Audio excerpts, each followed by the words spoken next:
All right, let's dive right in.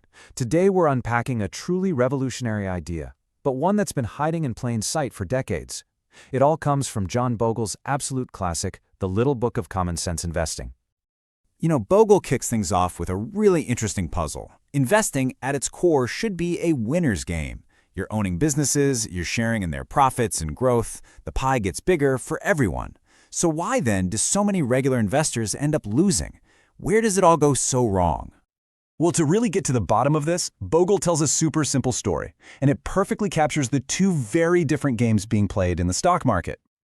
Picture this. There's a huge, wealthy family called the Gotrocks, and they own every single business in the entire country, 100%.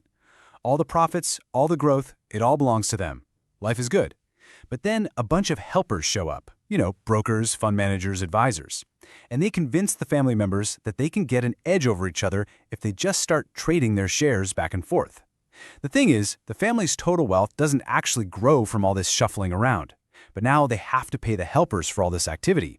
And before you know it, the helpers are skimming a huge chunk, like 40% of the family's returns right off the top. And this gets us right to the moral of the story, which, of course, Warren Buffett nailed in a single sentence.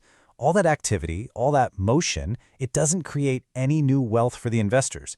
It just moves money from their pockets into the pockets of the financial industry. So here it is, the big reveal. There are two games. The winner's game is simple.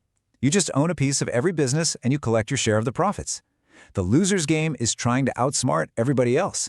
And once you add up all the costs of playing that game, it's a mathematical certainty that the players, as a group, have to lose.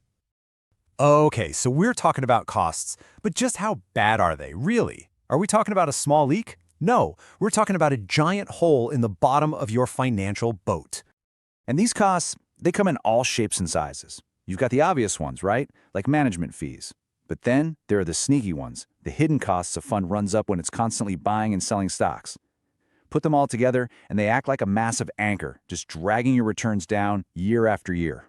How big of a drag are we talking about? Well, Bogle did the math, and get ready for this. He estimates that every single year, the financial helpers rake in about $400 billion from investors. That's your money. That's money that should have been part of your returns. Now, let's see what this looks like over a lifetime. Let's say you invest $10,000. If the market gives you an 8% return, over 50 years, that grows to almost $500,000. Amazing, right? But if you're paying a pretty typical 2.5% in costs, your real return drops to 5.5%, and you end up with just $145,000. That is less than a third of what you should have had. It's a pretty shocking question when you see it laid out like that, isn't it? That missing money, that huge gap of over $300,000, it didn't just disappear into thin air. It was eaten by costs. It went straight to the helpers. And this, right here, is the central, brutal truth of Bogle's entire argument. We all love the miracle of compounding returns, but what we forget is that costs compound too, and they are a tyrant, working against you every single day. So, if costs are the big bad enemy, how do people try to fight back? Well, the most common trap is trying to find that one brilliant fund manager, that one hot fund that's going to beat the market. But as you're about to see, this strategy is a total dead end. I mean, just look at these numbers. This is from the peak of the dot-com bubble, an average annual return of 55%. These figures were like a siren song. Investors saw this and they just shoveled money into these funds, thinking the party would never end. But we all know what happened next.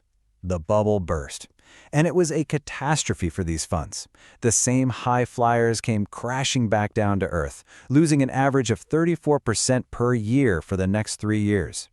Anyone who chased those hot returns got absolutely torched. And this is a perfect example of a powerful force in finance called reversion to the mean. It's basically like financial gravity. Any extreme performance, whether it's incredibly good or incredibly bad, tends to get pulled back toward the average over time. So yesterday's superstar fund is very, very often tomorrow's biggest loser. Okay, so if trying to beat the market is a loser's game and chasing past winners is a recipe for disaster, what on earth are you supposed to do? What's the common sense solution? Bogle's answer is just beautiful in its simplicity. He says, stop trying to find the one needle in the haystack. Stop looking for that one magic stock or that one genius fund manager. The search is exhausting, it's expensive, and you're probably going to fail. Instead, just buy the whole haystack. And that's it.